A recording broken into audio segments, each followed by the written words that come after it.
Thanks for joining us again. This is episode 144 of the Clive Barker Podcast, the only podcast dedicated to the works and worlds of Clive Barker. This episode is the Body Book plus Hellraiser Anthology. We get to talk about Dark Regions Press's The Body Book, which includes In the Flesh and The Body Politic, plus loads of extras. Before that, we got hardcovers of the Hellraiser Anthology, and we dive deep into it. We wanted to revisit this comic anthology because we love it, and having the hardcover is something special. All this plus a short Kickstarter update, and we check in on the Duels of Blood over at www.duelsofblood.com.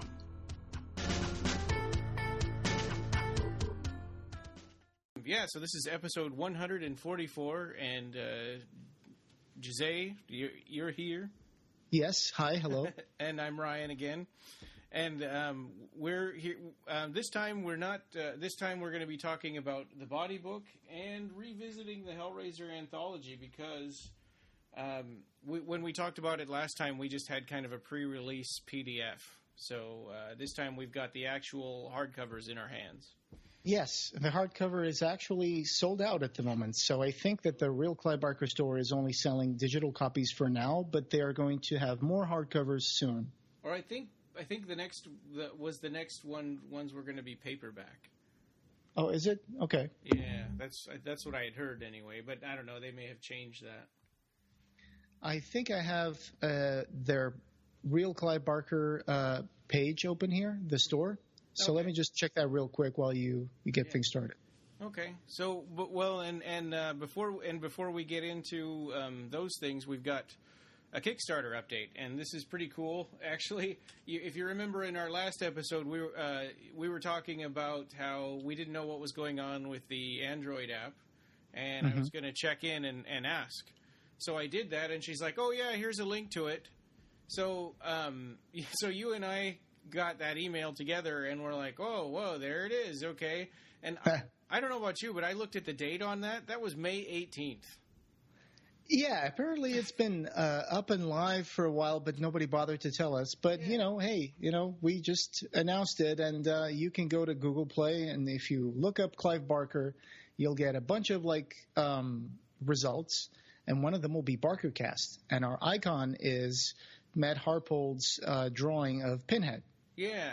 So it's pretty easy to spot. I was kind of funny to see the other, because you sent me a screenshot of the other results there, and it was funny to see there was a Clive Barker quotes app or something.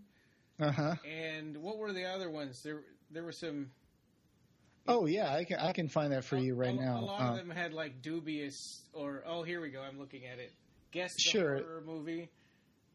Some of these had 1 star, or is one of them is Guess the Horror Movie. That's got the icon is the Hellraiser box. There's a Video Watchdog, which is a well-known publication. We got BarkerCast. You got Best Quotes. You got Valentine's Day Inspiration for some reason. It's an app. Yeah. Maybe they have some quotes about Clive Barker. Yeah. And there's actually an app called Quotes of Clive Barker. I don't know if it's good. I never perfect, complete dismissal of all these apps. I never try them. I don't know what they're about. I'm not endorsing them. I don't know if they're safe to install. But I can assure you that BarkerCast app is absolutely 100% safe to install. So these stars, is that 4.8 stars, or does that mean it's version 4.8 and it has 1 star? It's the star rating. Oh, so it's 4.8 stars out of 5? I think so. So that means those are actually pretty good apps then. Well, it depends on how many votes they have. I mean, you can have a 5-star app with 16 votes. Doesn't mean that it could be just 16 votes of people who know the app maker. And speaking of that, since we're just announcing this right now, if you have an Android device, please download our app and leave us a review. That'll be huge for us and get us moved up to the top of quotes of Clive Barker and Guess the Horror Movie. Yeah. You can listen to all our episodes there and audio commentaries and all that stuff. And you can also have favorites. You can download the episodes on your phone to listen to them if you don't have if you're going to be in a place that doesn't have network or Wi-Fi. So give it a try. Tell us what you think. Yeah. And then the next thing that kind of brings us to is Duels of Blood. And now we're in the middle of the final round, but I just wanted to kind of bring this up because what's going on over there is crazy, and it's not something that either one of us could have predicted.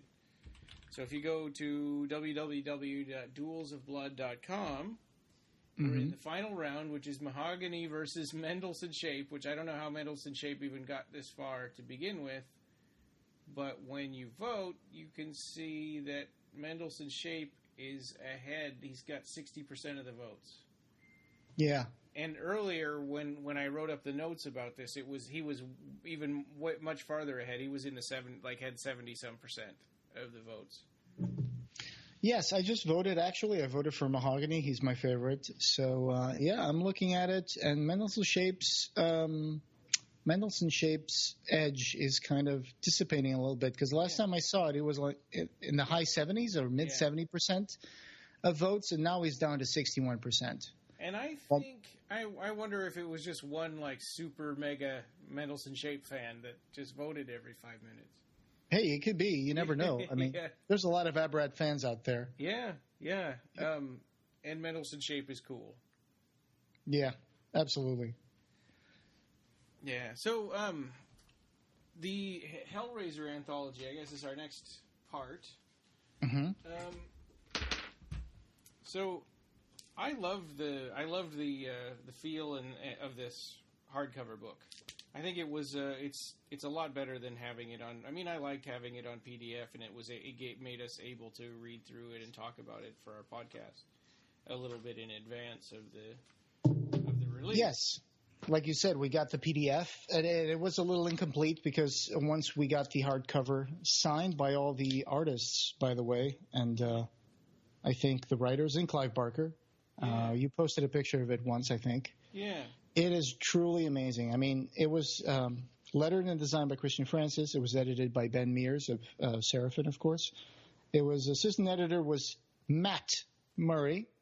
I say Matt because he likes to add a period to the end of Matt. Yeah. It's apparently something that he likes to do. We got a Twitter thing with him about that. And the cover art was Daniele Serra, Italian artist. He was also the guy who made the cover for Barbie Wilde's The Venus Complex. Yeah, an amazing artist. They also did a few of the stories in here, too, a few of the comic art. Right. It opens up with one of his stories, actually. Yeah.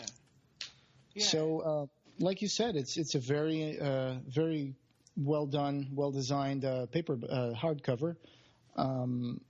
Of course, for mature readers only. It doesn't have to follow any sort of Comics Code Authority rules or anything like that. I don't even know of any company that still follows that, to be honest. But it's very edgy. It's got a lot of stuff in here that probably you wouldn't get out of like Boom Studio comic books or anything like that. And there's a lot of sort of like little vignettes or like little sort of singular poems with one, painting for the background. So yes. On the left, you'll see the written text of a poem or of some kind of a passage, and on the right, you have a painting of whatever whatever that's describing, which is right. really neat. It's really tonally a lot different than what we've had from other Hellraiser comics in the past. Well, if you remember the Hellraiser comic books published by Marvel under the label Epic. They used to have not just the short stories in there, but they also had like little pinups throughout the stories. And the Books of the Damned, that's right. The Books of the Damned were a little bit like this too. Yeah. And the thing is, I think this follows that format a little bit, including that, the inside pages, some of the inside pages in the beginning of the hardcover actually have the panels of the box. And I think I remember that. I'm sorry, I got some kitty cats here. You might have heard that. Yeah. I'm fostering a couple of kittens, and I'm going to give them away soon to a rescue. But going back to the anthology is, so the thing is, here they have the pinups as well, but they added some poetry to it, and most of it is, I think, by Ben Mears, and it really kind of complements it very much. Yeah, and I think there was the one about the Chatterer that was by Christian Francis. Yeah, illustrated by Nick Percival, who's done some covers for the Boom Studios Hellraiser comic books. Yeah. Yeah, and there was even a two-parter, right? The Watchers? The Watchers, yes, 1 and 2. Yeah. It's part of those one-page poem/pinups, which are... The one that was the big surprise for us, because it wasn't... I don't think that they realized this, but at least in the copy that you and I got, there was this short story, Nesting, by Mark Miller, was not in the copy that we had. So this was kind of a big surprise to read this. Right. It was interesting to see the hardcover and then get the actual feel of the complete anthology. Yeah. Because what we got was like a preview. But yes, there's a big story here by Mark Ellen Miller, whose first novel, The Next Testament novel, has just come out. We talked about it in the last episode. Yeah. And it's illustrated with little images drawn by Clive Barker, which you may recognize from other things he posted over the years. Mm-hmm. But they reused them here. So very, very nice story. Is that final image reused? The last one or the one on the last page there? I can't say for sure, but I think this looks familiar to me, so I may have seen this before somewhere. Okay. I'm not sure. But there's one, for example, on just before chapter 3 of the story, that little monster face with the little spider legs. I've seen that before. Oh, me too. Yeah, definitely. Yeah. And the other ones, I don't know for sure. The other illustrations, I don't know if I've seen before, but that one for sure I recognize too. Actually, Joey was looking over my shoulder and he goes, "Dad, who's that monster?" And I said, "I don't know." And he goes, "Well, what's his name?" And I said, I don't know his name. It's not. He's not really. Well, he can make a name up. You know. Yeah. He could be his monster now. Yeah. So the stories are Finding Frank Cotton, The Blind Sadist, The Banality of Evil, The Watchers Part 1 and 2, Nesting by Mark Miller, Pinocchio, story by Clive Barker, Vagina Dentata. That's a funny one. It's funny that that particular subject has been on our podcast a few times now. Yeah. Scalps, Like Taxidermy, and What We Are. And then it's followed by a pinup gallery at the end, which I think I remember we posted something about. Clive Barker was requiring comic book artists to a project, and we posted about it because he had posted that up in his Facebook page. And I guess they were accepting submissions, and some of them ended up as part of this pinup section. Yeah. And these stories don't follow a cohesive through line at all. Not like the Boom Studios comics or the or even the Epic ones, the way that they did. These are all just individual. It's kind of like, use your imagination, go nuts, do the best you can, and we'll put it in the anthology. Yeah, that's correct. The first one involves Frank Cotton and a woman who was one of his lovers. And, of course, she at some point, Frank Cotton disappears, and then she goes after what he was searching. So his search becomes her search, and then she ends up finding what he found. And I guess that's not much of a spoiler, but I thought it was a very interesting story that didn't focus too much on the Cenobites, but focused more on the person trying to find, going beyond the limits, right? The protagonist of the story is a woman, and she wants to go beyond the limits, including... and she thought it was Frank, but it turned out to be, it turned out not to be him after all. Right. Yeah, I thought that was a really good story, and I think it was really neat that they bookended this book, as far as the comic stories, with stories about Frank Cotton, because the last one has him in it also. So you have a lot of familiar characters from Hellraiser showing up in this Hellraiser anthology, as would be expected. So the second one is The Blind Sadist, and that's one of those pinups that has some poetry / prose, and it's got Chatter, the Chatterer Cenobite. So very, very wonderful rendition by Nick Percival. Absolutely impressive. And then the next one, it's an interesting story. It was written by Matt Murray. Matt.Murray. Yeah.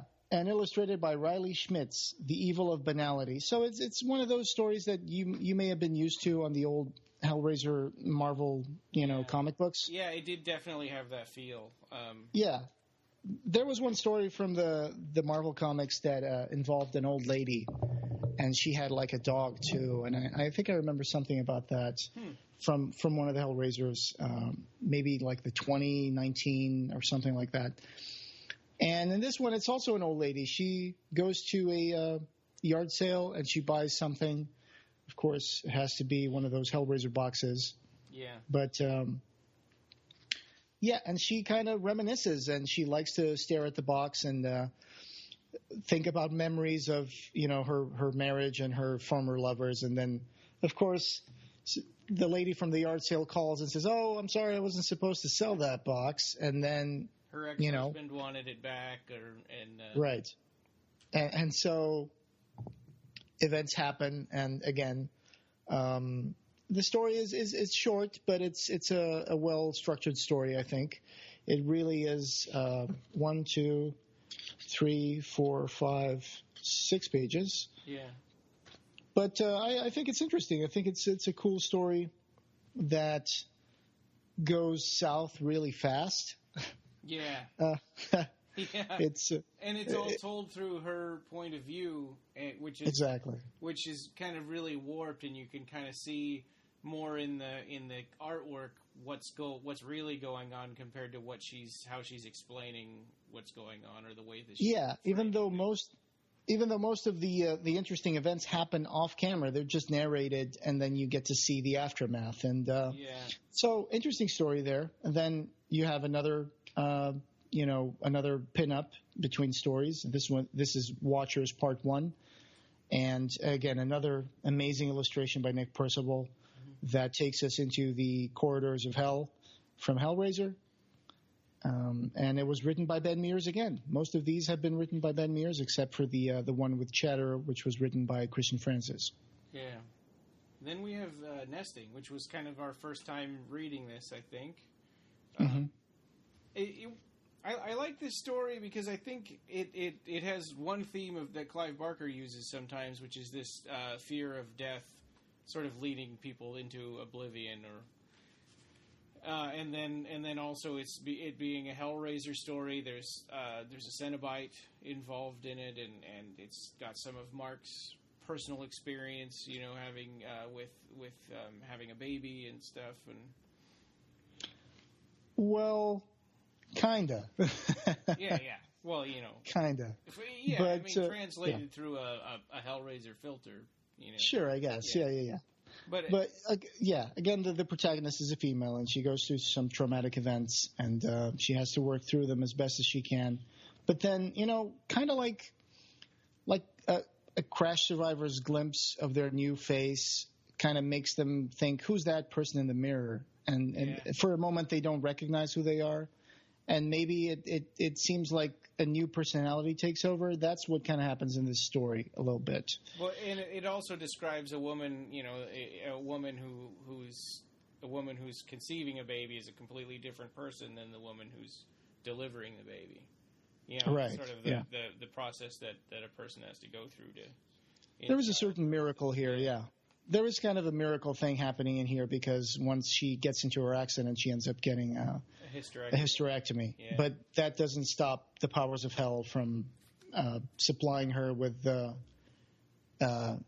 another life to nurture. Although, it's debatable at the end if that's a good thing or a bad thing. Yeah, well, she thinks it's a good thing. But right.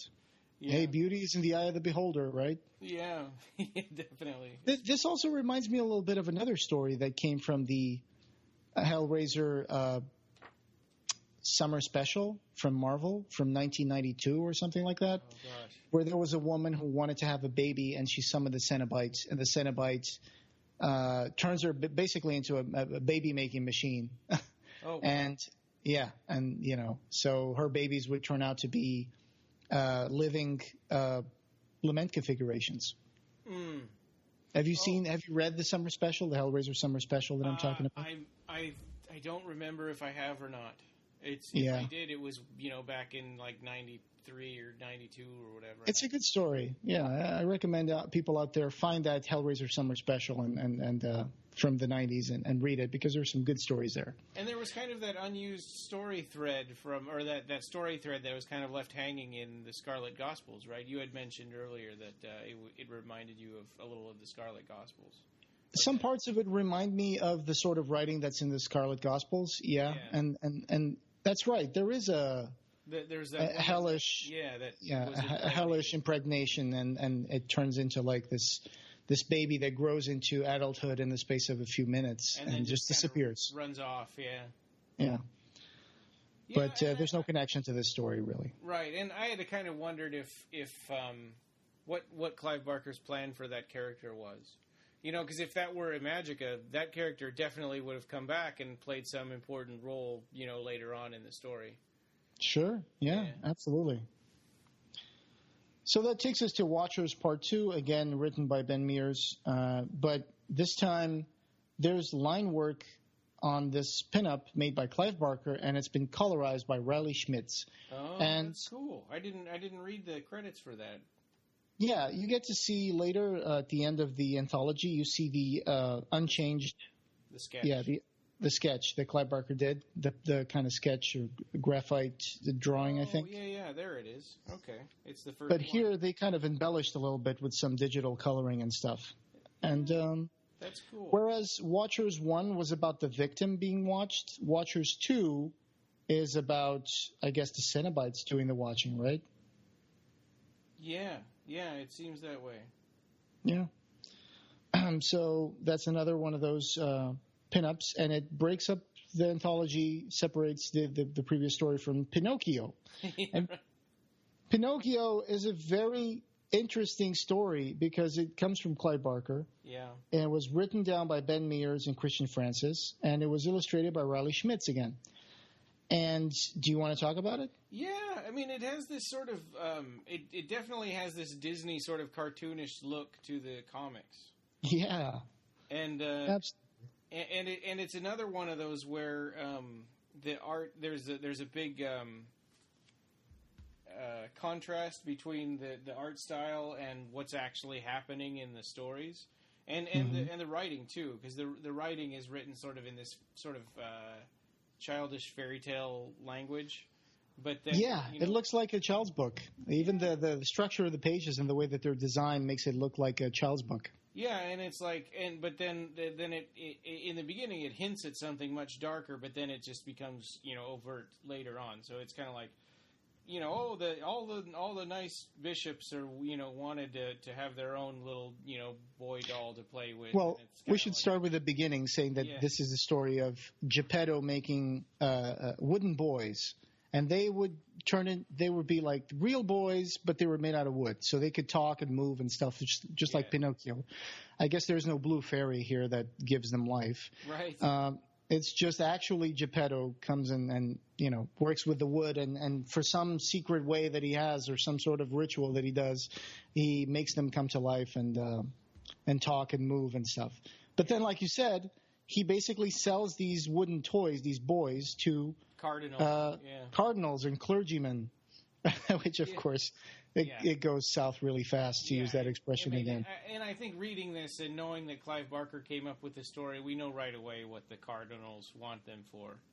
Yeah. And there's one particular thing here in the first page of the story, though, I want to point out that the idea of imitating the children's book is present just in the title page, where you have this little damn book belongs to, and there's a place for someone to write their name.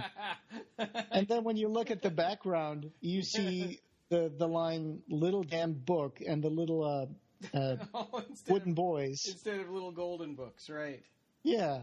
So it's the little damn book. Yeah.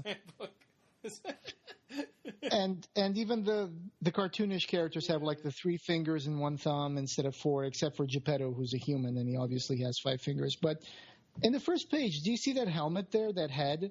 It looks like one of those Daft Punk helmets, right? Oh, yeah. What's the deal with that? I don't know. I just thought it was an interesting reference there, but doesn't seem to mishmash with any of the work that he's actually doing, creating those wooden boys. So the helmets that they wear, are those motorcycle or like space helmets? I think they're supposed to be robots. Oh, okay. So it's just like a robot head. Yeah. Gotcha. So the Cardinals were busy men and lonely men. And Geppetto was happy that he could provide them with company and entertainment, I bet. Yeah. The thing is, one day he decides to – maybe we shouldn't spoil the whole story, but I'm just going to say that Pinocchio is a very special boy that he creates made out of like other parts that didn't match anything. So he created this mishmash called Pinocchio, and all the other little boys didn't like him. Yeah. And he's really weird, and he's got like just one eye, and the other eye is like a hole. And he's got like a weird long nose. That's upturned, yeah. Yeah, that's upturned. So eventually, Pinocchio sees Geppetto fixing things like furniture by hammering nails into it. And then he decides, well, maybe I can fix myself if I just hammer nails into myself. And I guess you guys see where this is going. If you, I was just looking at the. If you go back to that first picture of Geppetto with the arm, and then there's that helmet you were talking about. Yeah. And then you turn a couple of pages, and you look at the back of Pinocchio's head, it kind of looks like that. Oh, yeah. Oh, there you go. So I wonder if that's Pinocchio's head right there. It is Pinocchio's head, and I guess that part was meant to get the hair, the wig, glued to it, right? Yeah. Oh, that's a good catch there, Ryan. Thanks for letting me know. Yeah, I hadn't noticed that before either. So obviously he hammers nails into himself, but then eventually there's one cardinal that thinks that Pinocchio actually is cute and decides to take him. And of course, the cardinal has a lot of toys in his house, and there's one box. And I guess you guys see where this is going. Well, so, one of his toys has got this huge white puddle on it. That's gross. Yeah. I know. And he even has an Iron Maiden and some paddles and a picture of Jesus. And it's very raunchy. This story has some raunchy illustrations here. But so, yeah, you get to see someone shows up to help Pinocchio. And, you know, they all end up very, very happy ever after. Yeah. But you're going to have to find out what happens. Yeah. So. Yeah, and there's some really dark stuff in the drawings, but the way it's described is kind of like, you know, and they all live happily ever after.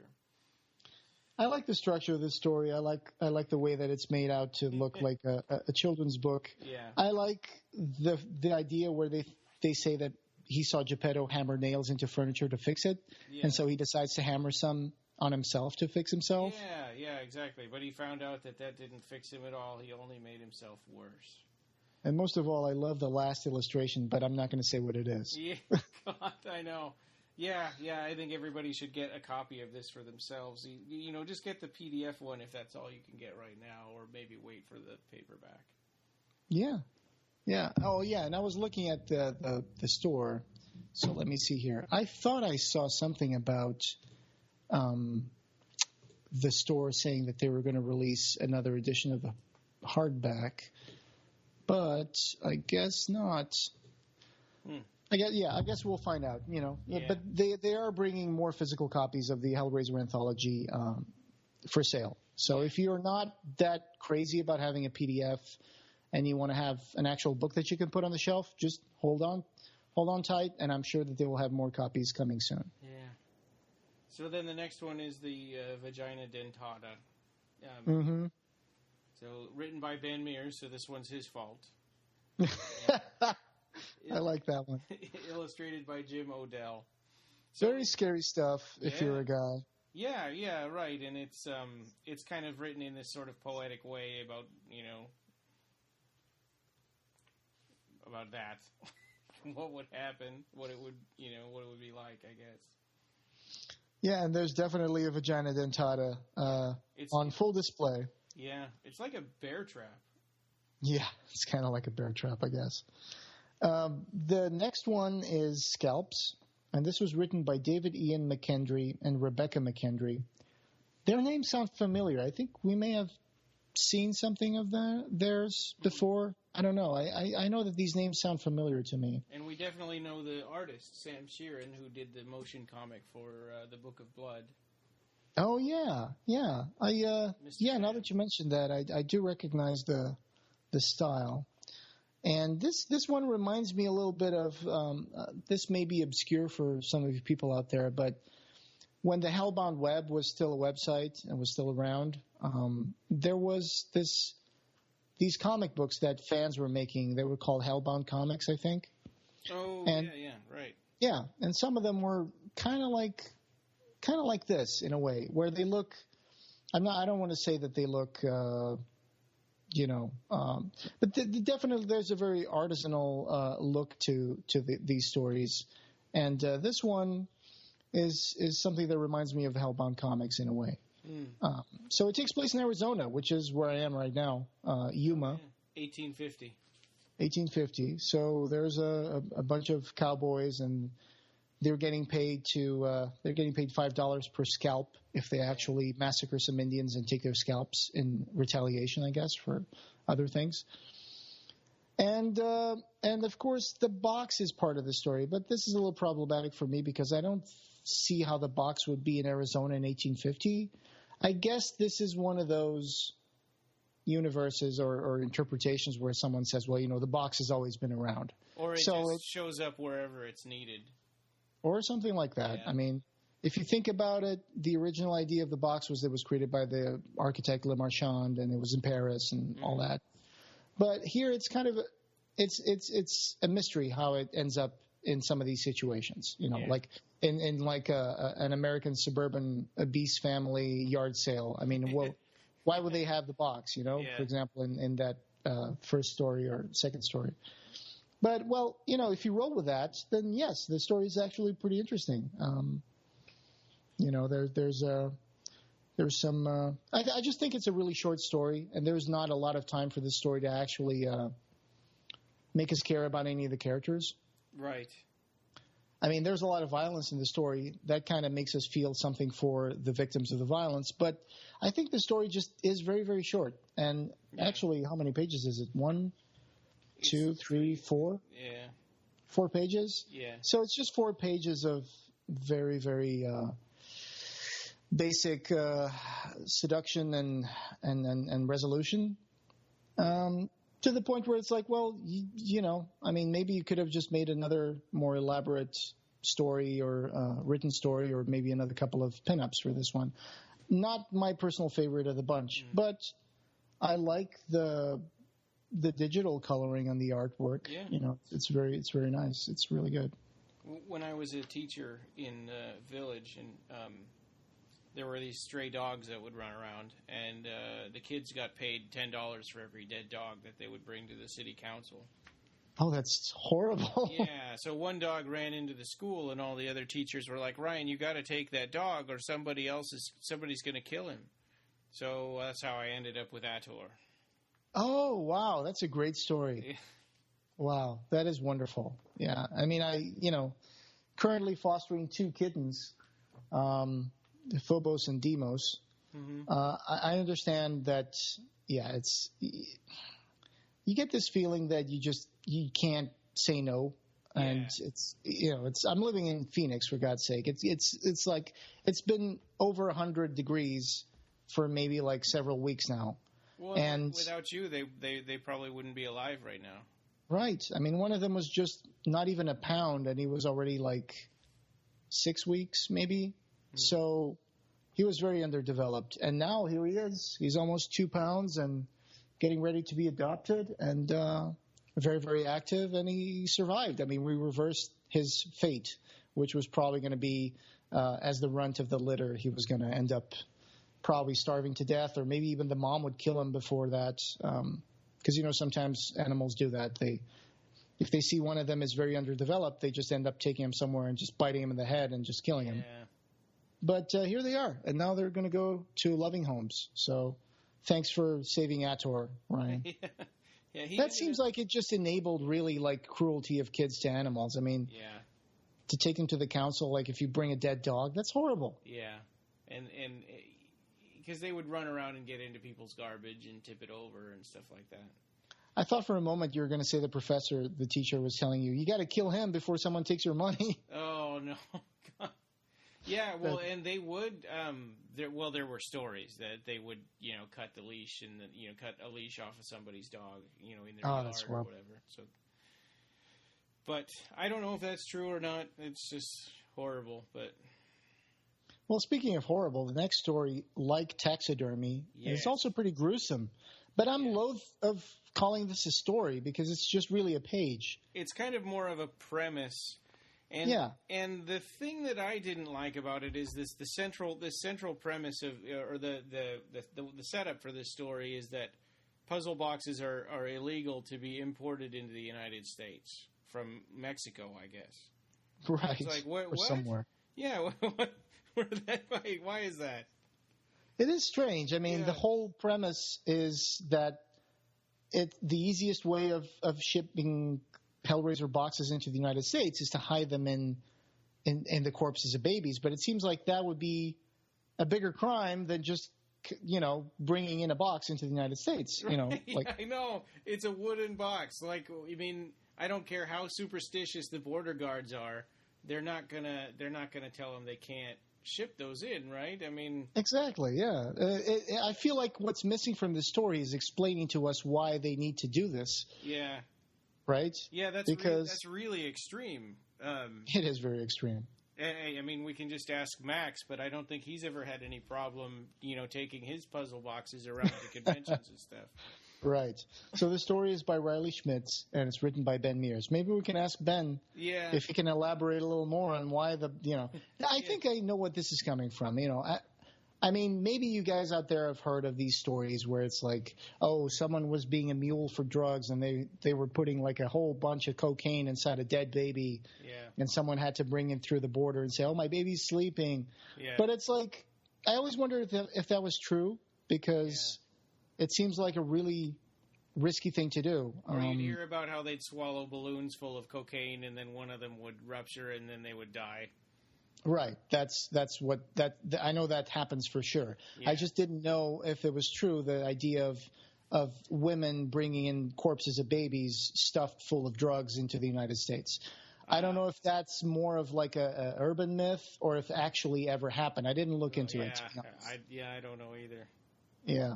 But there you go. I mean, I would like to know why the boxes needed to be stuffed into babies to get into the United States. But they're coming in, they're driving through a desert to get to the United States border. So it has to be Mexico. So you're saying the boxes are made not by Le Marchand, but El Mercado? Yeah, right. Like something like that. Yeah. That'd be interesting. They're not sending their best. Oh, yeah. Yeah, I know. Anyway, steering away from politics. Yes. The next story is What We Are, and this is the return of the same artwork that opens the story, Daniele Serra. And the story is written by Christian Francis. Yeah. And another one of those stories where we get to see characters that we're familiar with. I love this one. This is a good wrap up to the story, and it's kind of like, basically the premise is like, hey, we have this purpose, and there's no boxes out there, nobody's calling us. We're just waiting here in the dark. The Cenobites that we know, the main four. Right. And so they end up starting to practice on each other. Yeah, it reminds me in some ways of the short No More Souls that was written and directed by Gary J. Tunnicliffe.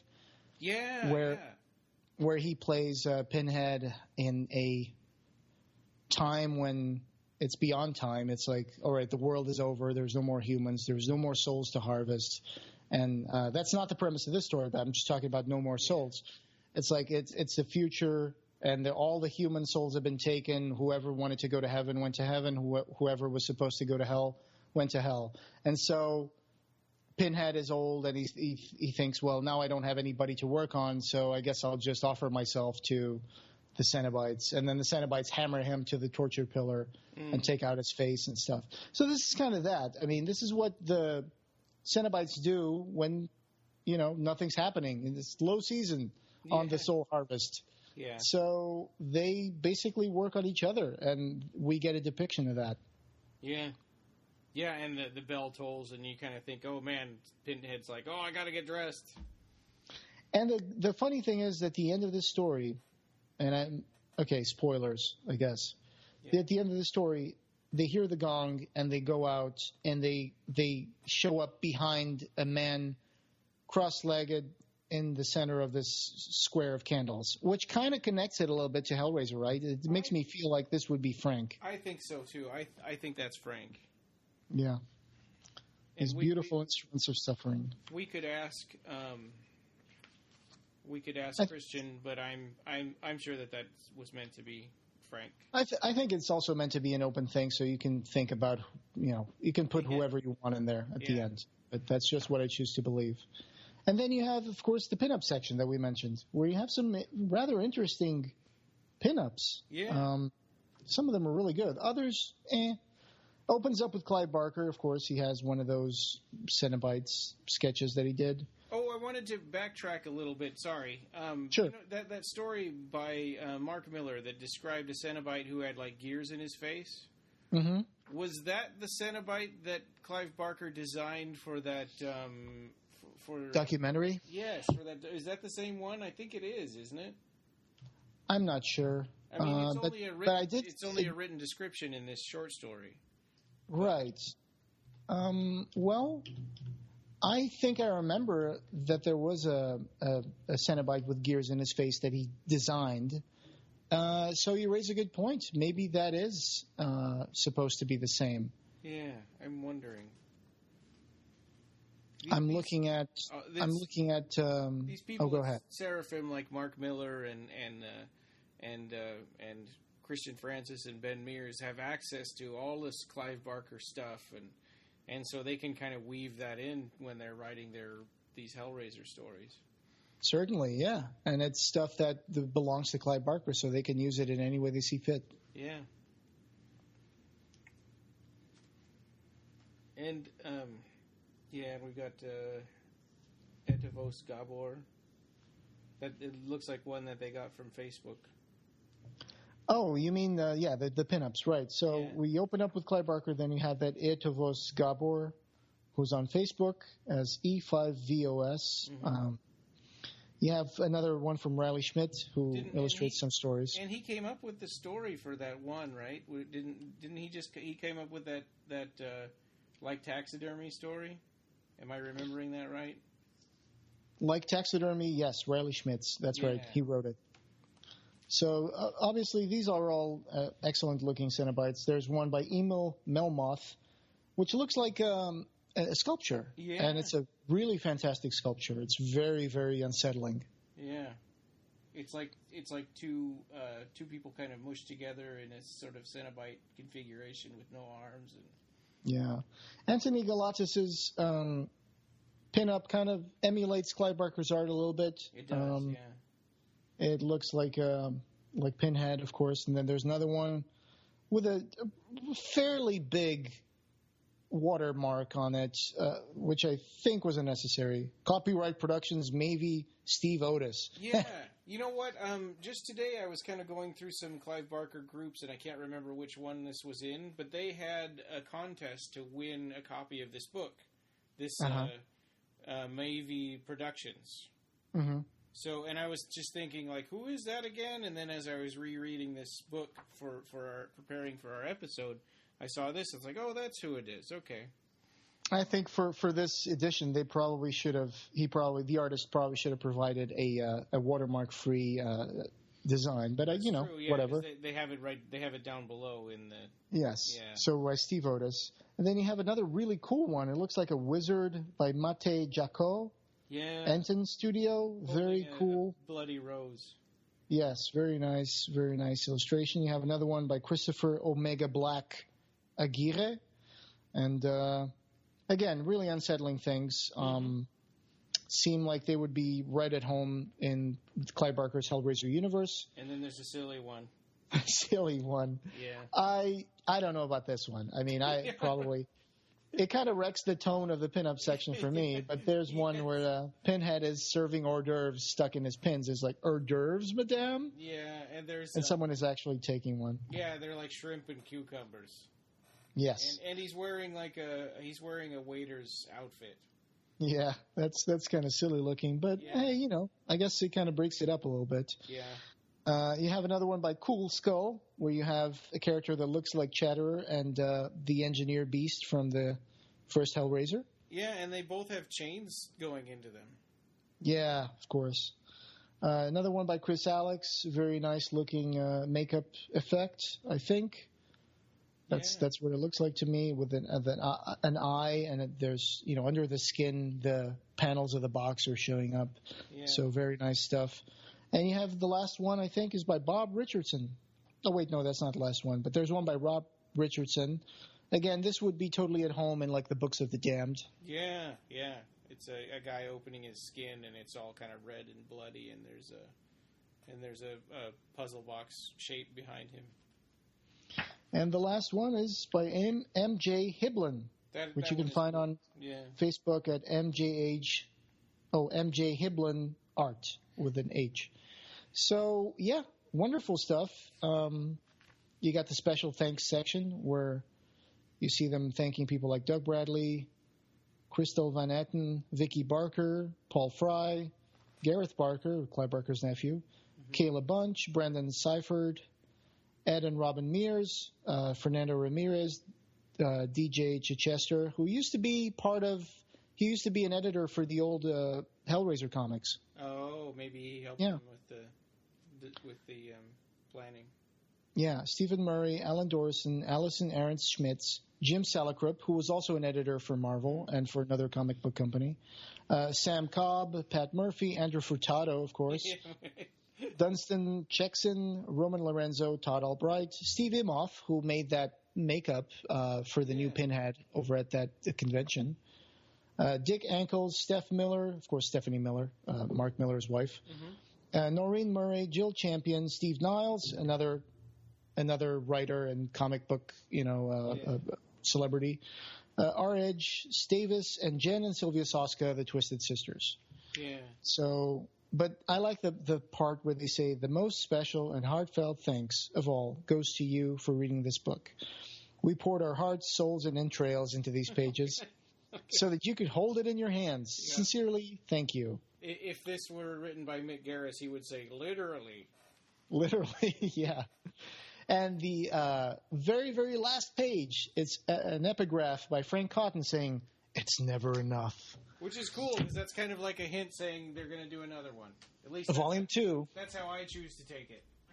Yes, that's right. So Volume 2 it will come, for sure. I mean, they're working on it. And I really enjoy this book. It was really fantastic to get this copy. It was truly amazing. Truly amazing experience. Better than, in some ways, some of the Boom Studios comic books, which some parts really didn't strike me as very innovative. But this one definitely has a lot of cool stuff going for it. Yeah, I think the Boom Studios Hellraiser started out really good, and it had some good stuff. But then there was also, I think, the issue of like what happens when you take one of those Clive Barker stories where he writes the first chapter and then different people take over after that. It seemed like they didn't have. I mean, and I don't know what I'm talking about, but it felt to me like maybe they didn't have a clear direction, and people just kind of would write what they would want to write, and then the next person would take over, and maybe there were some threads that they didn't want to follow, and they would just start their own stuff. And it seems like the bone structure was there, but the meat sometimes was missing. Like when they introduced Tiffany and her band of friends that went around destroying Lament configurations. It's like we never know, how are they doing that? How are they traveling all around the world? Why? It just, you have to accept it that that's what's going on. They're and it like kind of the new harrowers. Yeah. Right, exactly. And it was just weird for me to understand what was going on and how were they doing that, and it was just strange in some ways. But this one, Hellraiser Anthology, Volume 1, Hellraiser is back in Clive Barker's hands. at least the comic book and the, of course, written Scarlet Gospel stuff. And, I'm very happy with this. It's really, really good. Yeah. So I think next we can move on to the body book. So I got this and I ended up reading through almost all of it. I didn't read the short story, the Body Politic, because I think we talked about it fairly recently when we did Quicksilver Highway. Right. So, but yeah, starting out, it has an introduction by Phil and Sarah Stokes, which is not your typical introduction to a book. Because it's by them, it's going to have a list of references and an exhaustive history of Clive Barker and his the work that he's done with Mick Garris and their history together. So that part was really good.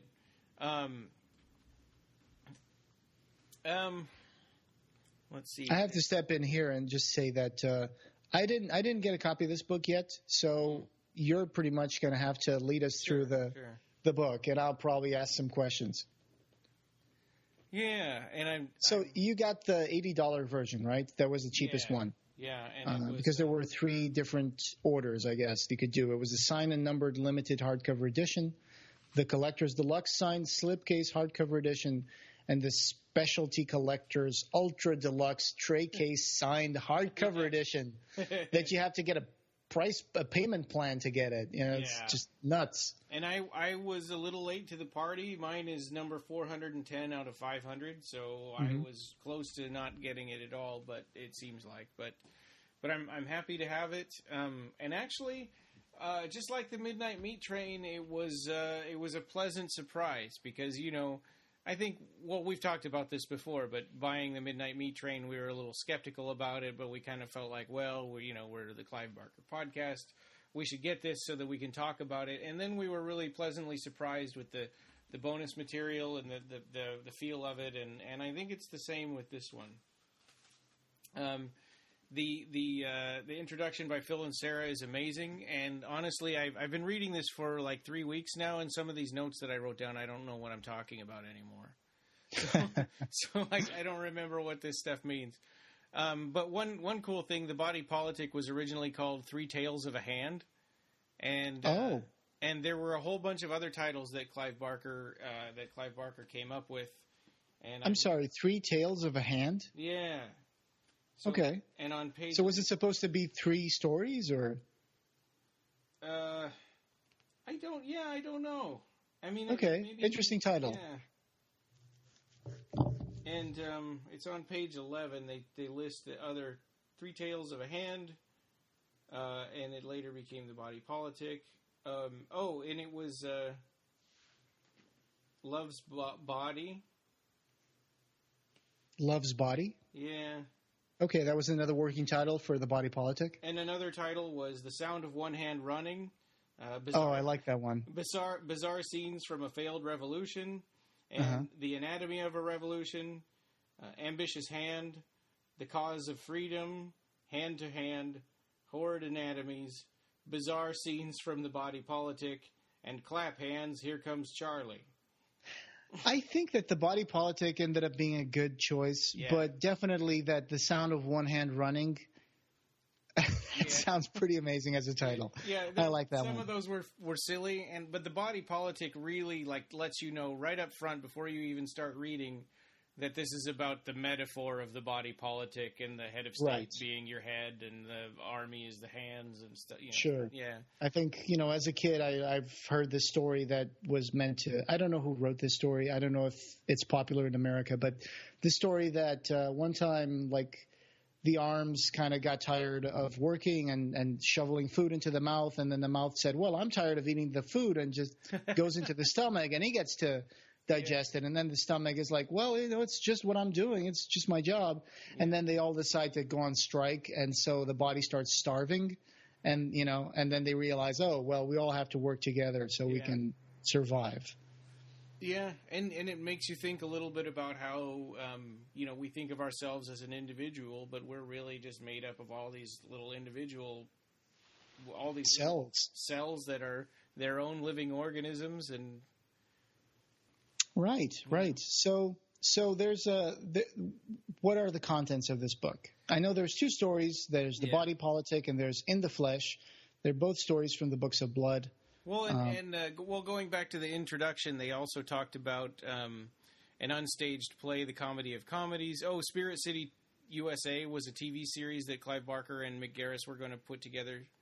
We're going to do together.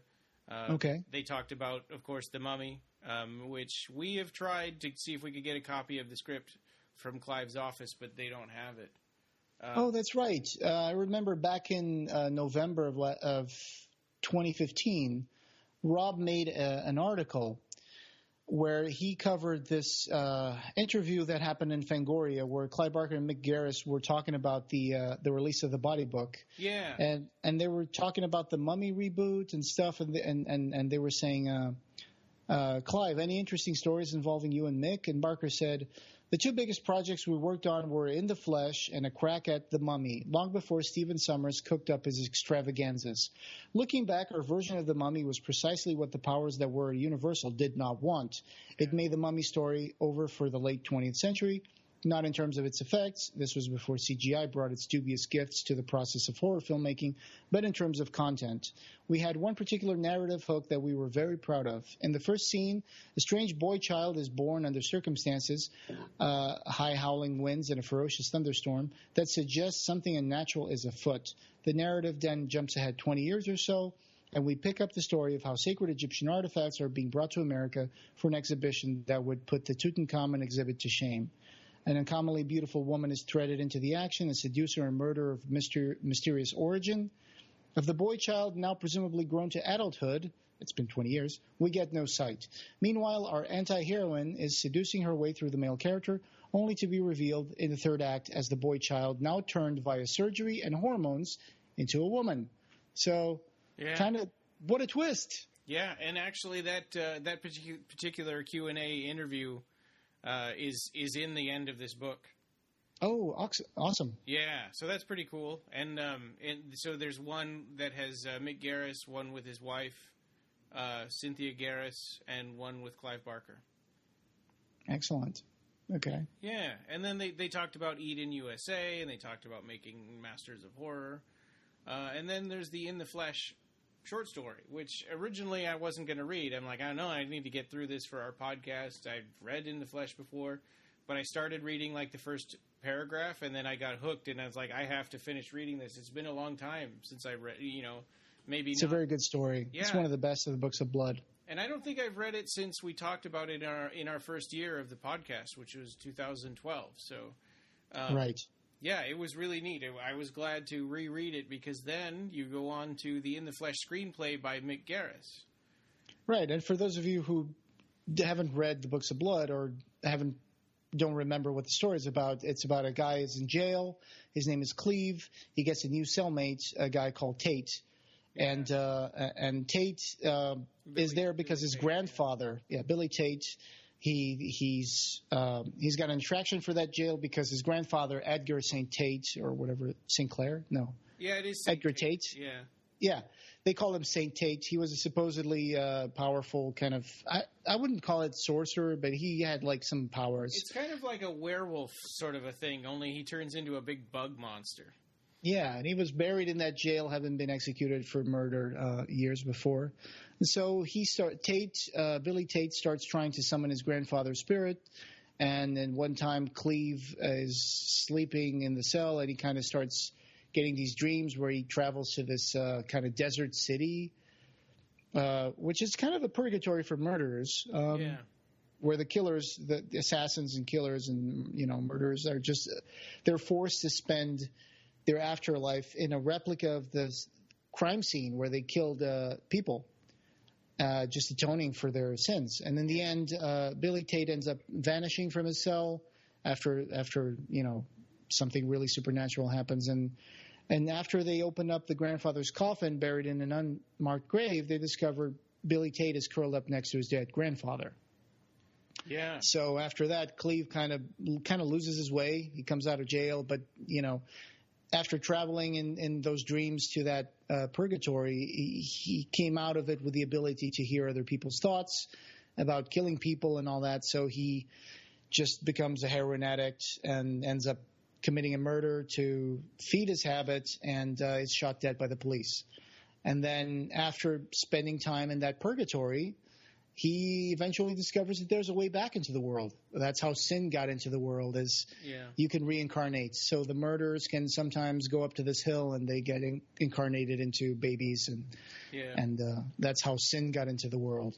And one interesting thing about this story is that it ties into the original Book of Blood. You know, that they say, well, have you heard that the dead have highways? Well, they also have cities. Oh, nice. Yeah. So that's kind of neat. I like that when these stories sort of mesh together. And absolutely. So in the screenplay by Mick Garris, there were a few things that were simplified, kind of like you would expect in a script, you know, or an adaptation like this. So Billy Tate is the son of Edgar St. Tate. Oh, okay. Or Edward St. Tate. So they kind of skip a generation there. Yeah, exactly. He's like an illegitimate son. So like Edward was able to kill his whole family, but he didn't realize that he'd also impregnated this other woman and that he had a son that he didn't know about. I see. So, and the other really huge change is the character of Clive, who in the short story he was just like a drug pusher, and he did crime because it was easier. And he knew that going to jail was the cost of, going to jail sometimes was the cost of his business, and he didn't mind. And in this case, this is crazy, but he owned a factory that made plastic flowers. Okay. And he had a business partner, and the business partner kept like saying, "Hey, we've got real problems. Our business is going to go under. We need to do something, and I need to talk to you right now." And he's like, no, I'm busy. I'm going out with my wife. You can tell me in the morning. He goes, no, I can't tell you in the morning. I need to tell you right now. He goes, nope, it can wait, and hangs up on him. And so his partner sets bombs in the factory so that he can, blow it up or burn it up for the insurance money. Oh, insurance fraud. Gotcha. Yeah, and in the meantime, Clive gets a call from his real estate agent saying, hey, we've got a bunch of Japanese investors that are willing to make an offer on it, but they want to see it right now. Right. So he's out with his wife. He's like, okay, I know we're supposed to be on a date, but can we just go, do this really quick, and you just wait in the car, and I'll show these Japanese people around, and then Konnichiwa. Yeah. So he goes out there, and the Japanese people, he goes in ahead of them to unlock it and turn on the lights, and he sees his partner holding like a detonator, and he's like, get out, and so they run out, and then in the and he saw the Japanese people. He goes, don't come in, and they're like, oh, he's hiding something. So they go past him, and they go inside, and then he goes to try to find his wife in the car, and she's not in the car because she had gone into the building to look for him. Oh, gosh. And then the building blows up, and they don't say that the Japanese people got killed, but his wife definitely did. So wait a minute. So his associate was inside the plant, the factory, with a detonator? Does he blow himself up along with it? No, he escaped. Oh, I see. And Gotcha. And they couldn't find any evidence to corroborate, the Clive story that the partner did it. Oh. And he blames himself, which is, kind of ties into this, like, hey, maybe you're a murderer, maybe you belong in the city, right? Because he blames himself for it. I think the story in the Books of Blood is more straightforward and less ambiguous about that. And there's also this thing about, how when like the Tates, when they change, they become sort of this shadowy bug monster. Mm-hmm. Well, the description of the way that they change is like all of these shadowy bugs kind of skitter across the room and come together to form this bug monster. Oh, that would have been a great special effect. Yeah. So there's some interesting stuff. There's a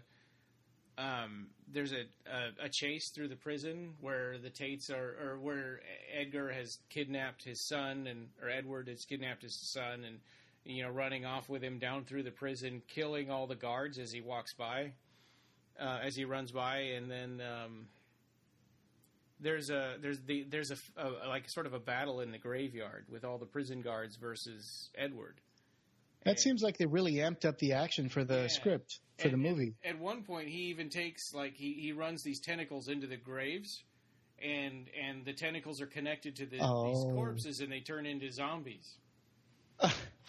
That's a little over the top, I think. I like this story in the Books of Blood because it's very subdued. Yeah.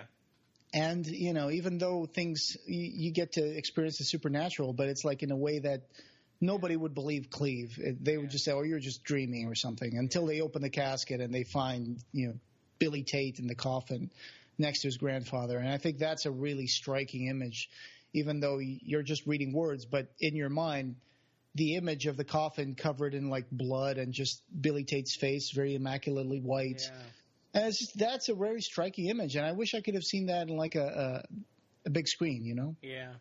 One thing about this movie is it seems like the short story, the Bechdel test, it would be hard for this movie to pass. Oh, okay. Because it's a men's prison, and the only female characters are there because of the men somehow, Sure. Yeah. Sure. Are there any female characters? Oh, yeah, of course, the guy's wife, Cleve's wife, right? Yeah, Cleve's wife. There's a woman in the Dead City. Mm-hmm. And he finds out later, like he sees her in the prison at one point, and then he sees her in the city, and then he finds out later that she had killed her husband or something like that. Oh, okay.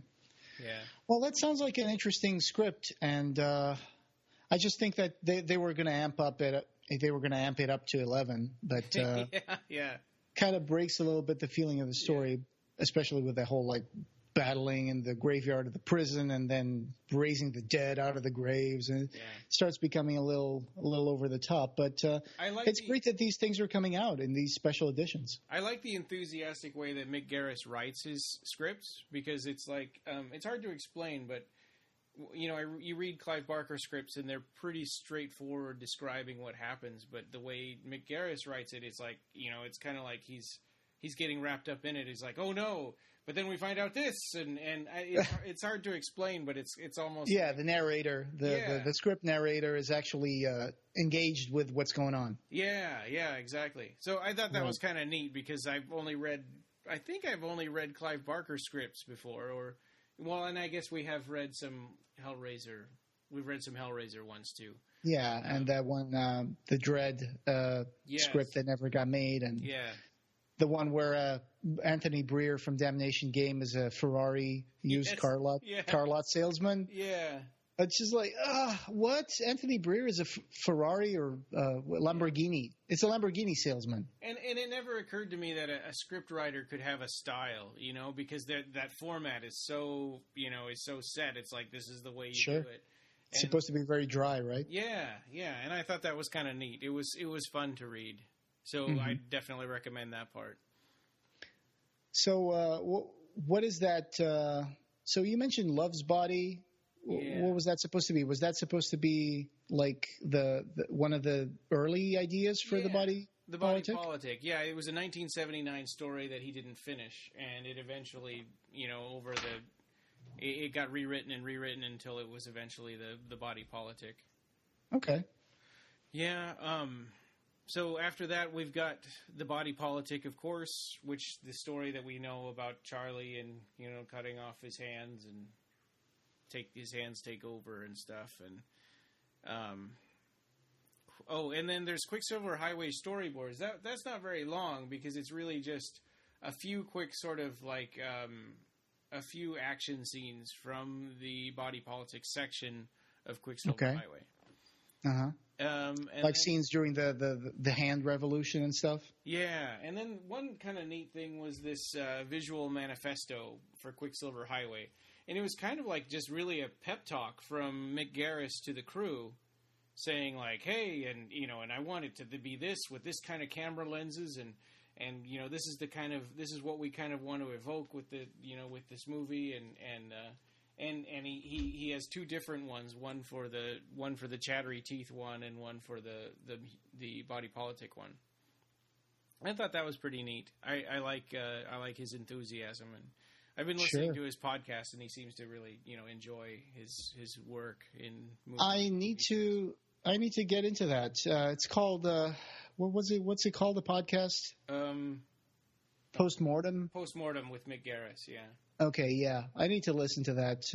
I need to download that on iTunes. And then there was a Quicksilver Highway news release on Fox, and the only weird thing is that they actually advertised that Sam Raimi was going to do a cameo, which I imagine that was probably planned, but then it didn't happen. I guess maybe he was busy doing something else at the time. Yeah. There's that interview with Mick Garris and Clive Barker, right? The one that Rob made an article about, and Cynthia Garris too, and then an interview with Clive Barker. Oh, some interesting things in that Clive Barker interview. Phil and Serra mentioned that they were working on a Clive Barker museum. Oh wow! An actual museum? Yeah, and this was back in 2015, and I don't know why we never. I guess we dropped the ball. Somebody's going to take away our credentials.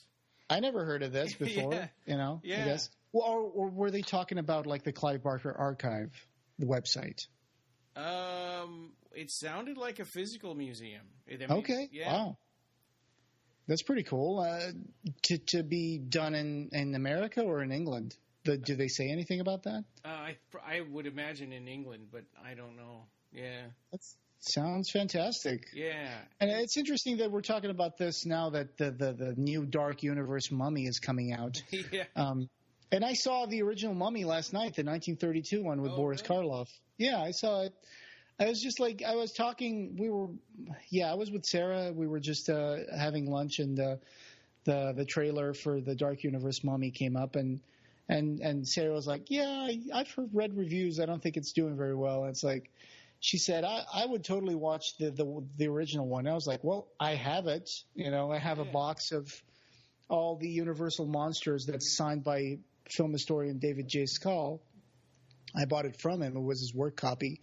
He made he produced and wrote a lot of the extra documentaries that come with but when they did the horror, the Monster Legacy Collection, I think.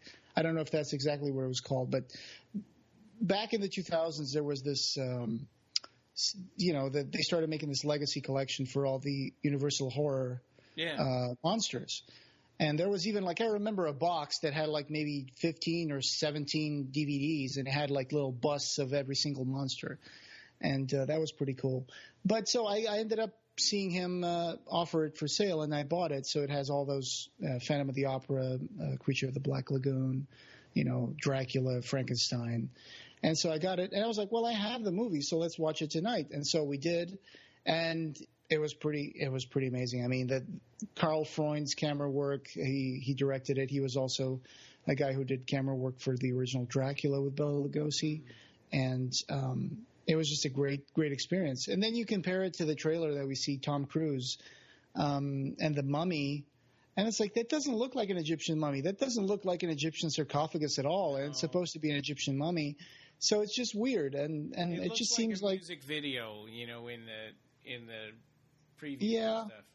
Yeah, the reviews are not being kind to it, so I don't know if I'm going to watch that one. But there's also Russell Crowe plays Dr. Henry Jekyll for some reason in the Mummy movie.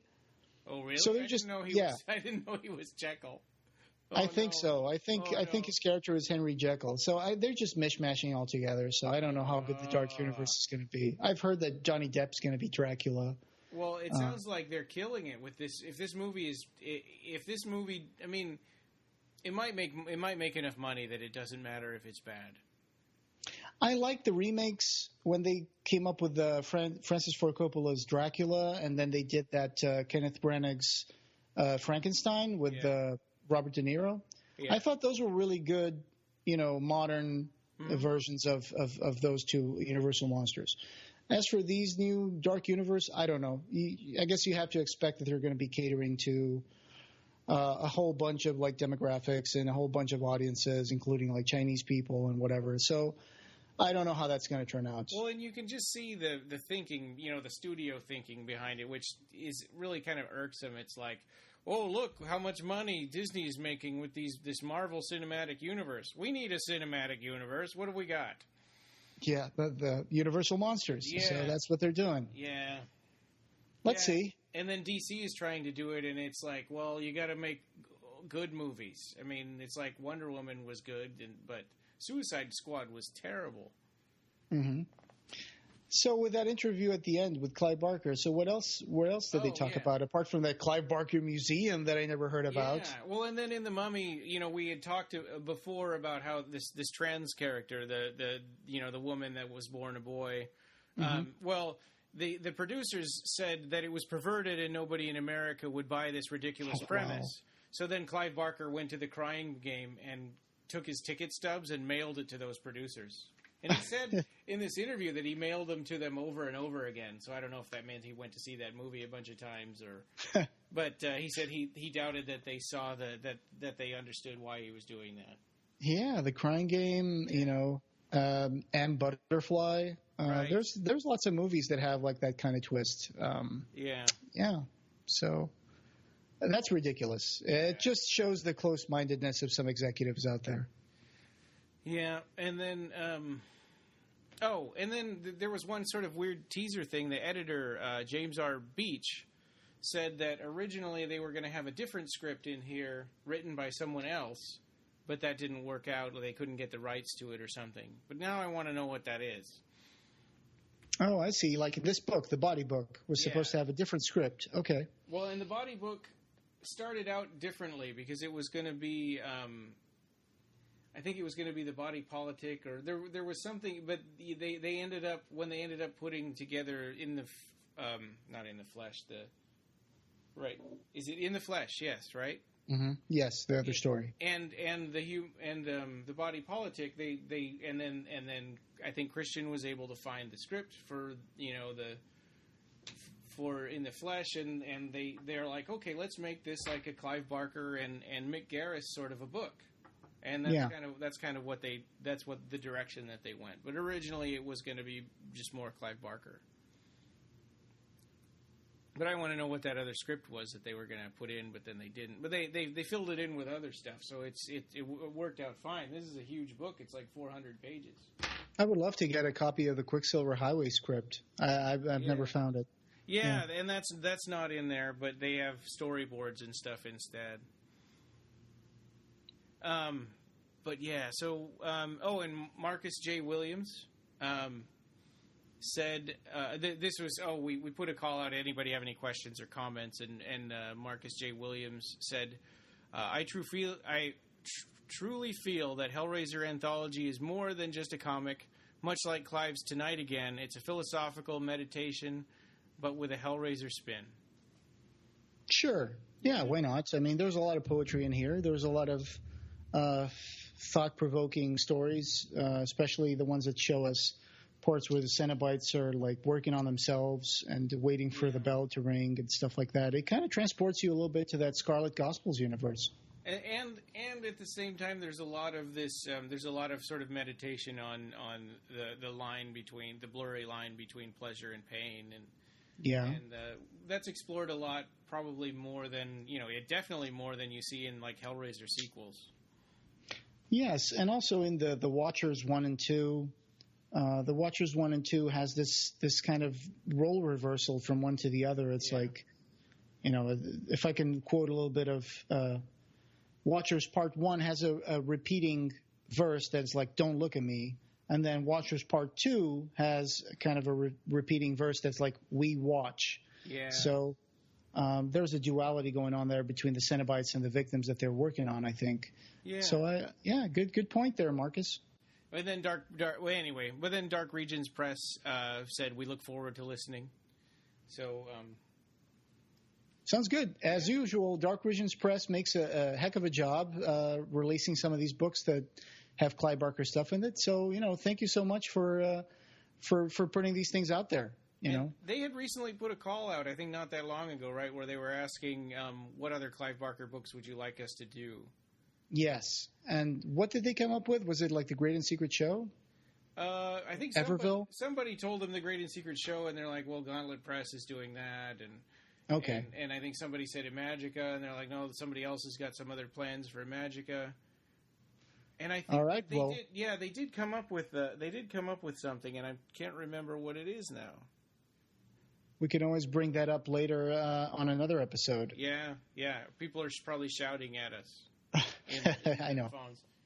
Well, we think about this every day, and we have so many things that we think about. Sometimes we forget. We have to make room for other things that we mix things up. It might have been Mr. Be Gone, now that I'm thinking about it.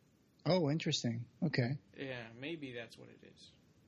And so there's also there's also like a new Clive Barker book that's going to come out sometime in November of this year. Oh, Scare Baby. Scare Baby? Well, I think, Amazon had it in November of this year, but I think that Christian had told us that that's not possible. Oh, okay. Yeah. I see. So they're still working on it. Okay. Yeah. I mean, they're just putting it out there so people can, start putting their radars up and I think the publisher, somehow Amazon got word of it from the publisher that it existed, and Clive Barker had finished writing it, but it hadn't been through the editing process yet. I see. That was a couple of months ago. All right. Well, that sounds great. And I would like to bring up, as part of the closing things that we're talking here, that if you go to Clive Barker's realclivebarker.com store, there's a few things, and yes, you're right. Hellraiser Anthology hardcover is sold out. Only the digital download is available until the comic is reprinted as a trade paperback coming soon. So if you got the hardcover, I think that's it. Yeah. But they also have on the Clive Barker official store some pages from this anthology for sale, particularly one by Daniele Serra.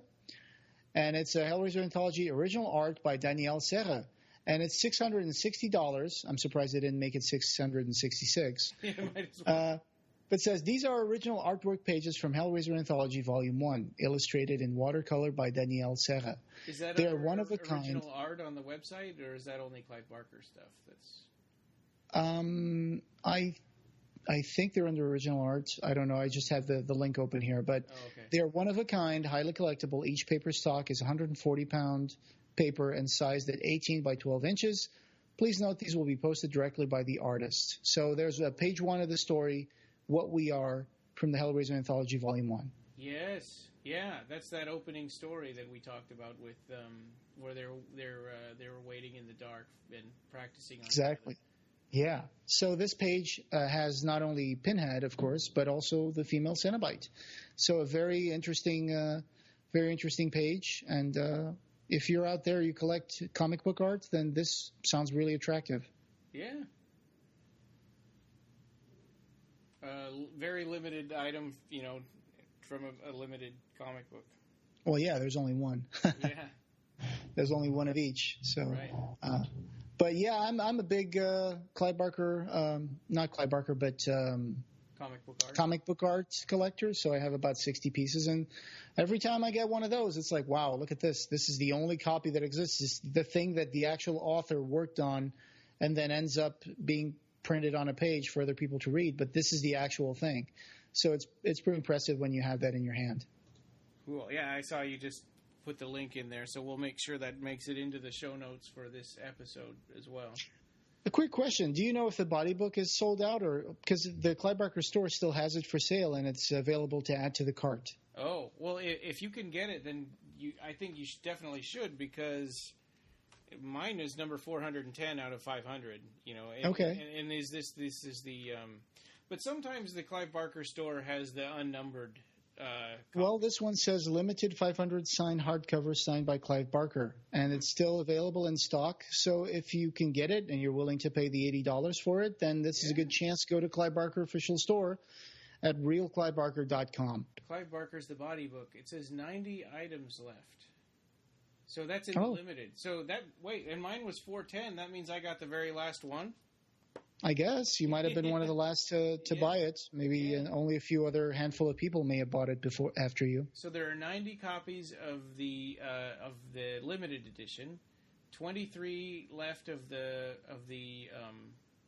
deluxe, mm-hmm. and 5 of the Ultra that are $1,300. I remember we were posting, or Rob was posting some updates as we got them from Dark Regions Press, where they said, well, 35% of the run is sold, and then it was like 58% is sold, and then I guess they stopped updating that. But it's great that they have the number of copies left.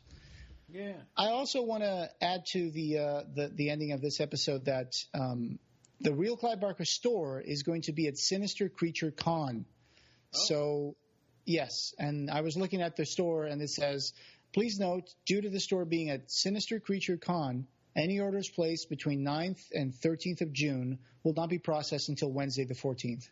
Yeah. So I'm guessing these are the days where they're going to be at the con. Yeah, they can't be in two places at once. Where is Sinister Creature Con? Sinister Creature Con, June 10th and 11th, 2017 at the Stockton Arena. And then October 14th and 15th, 2017 at the Scottish Rite Center. So there you go. That's Sinister Creature at Stockton. So it's Stockton, California? Yeah, I guess so. Okay. Yeah, I mean, usually anytime the Clive Barker store goes to something, it's in California. So I'll add that one to the show notes as well. Yay. Boom. And this podcast having no beginning will have no end. You can find the show notes for this episode as well as lots of news and features at www.clivebarkercast.com. Leave comments there or get them directly into the podcast by clicking the Send Voicemail tab on the right. Please follow us on Twitter at BarkerCast or at Occupy Midian. Like us on Facebook and join the Occupy Midian Facebook group. You can listen on the site or subscribe to the podcast on iTunes, Stitcher, Libsyn, TuneIn, Pocket Cast, Google Play, and Double Twist. Look for our apps in the iTunes Store or Google Play Store. Subscribe to our YouTube channel as well. Please take a couple of minutes to leave us a review on iTunes. It means the world to us and helps us spread the word about Clive Barker. The Clive Barker Podcast, or BarkerCast, is an independent editorial fan site and podcast that is not affiliated with or under contract by Clive Barker or Seraphim Films. This is a labor of love by the fans for the fans. Thanks for listening.